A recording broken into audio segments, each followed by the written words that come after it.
Преди няколко дни беше избран победителят в курса по кинодраматургия в Ню Бояна студио. Наградата е сценария да бъде реализиран в следващите курсове по заснемане и постпродукция. Вижте победителят и какво очаква курсистите във втория етап от създаването на пълнометражен филм.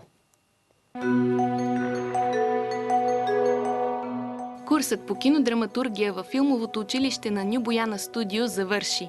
След 6 седмици, водени от американския сценарист Голан Рамраз, всички участници написаха своите филмови сценарии, а този на Александрина Козовска, Кръстопът, спечели първо място и наградата да бъде реализиран.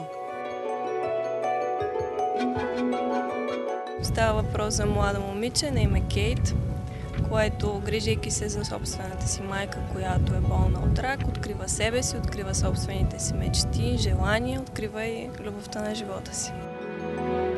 Как протече курса с Голан Рамраз?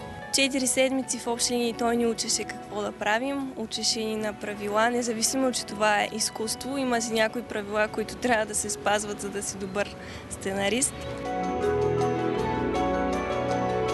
Това, което ще запомня и това, което ще остане и в ума и в сърцето ми, е да вярвам в това, което пиша, тъй като аз до последно не вярвах, че съм направила история, която би била заснета. Нейната история впечатли изцяло международното жури, в което участваше и американският режисьор Амби Калей.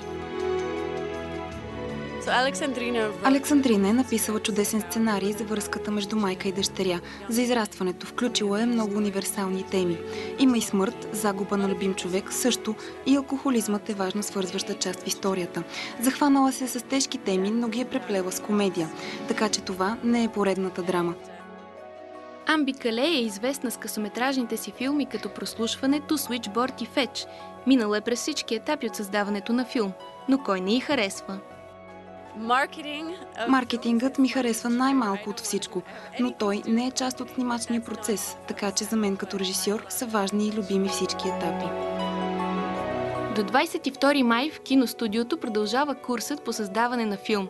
В него всички курсисти ще се запознаят с режисурата, операторското майсторство и продуцентството. Обикновено в игралните филми участват почти толкова големи екипи, колкото са и хората тук. Основната цел е всеки от курсистите да мине през различните етапи, така че да добие опит във всяка част от създаването. От американска страна като ментор освен Амбика в курса ще помага и Лаура Бет.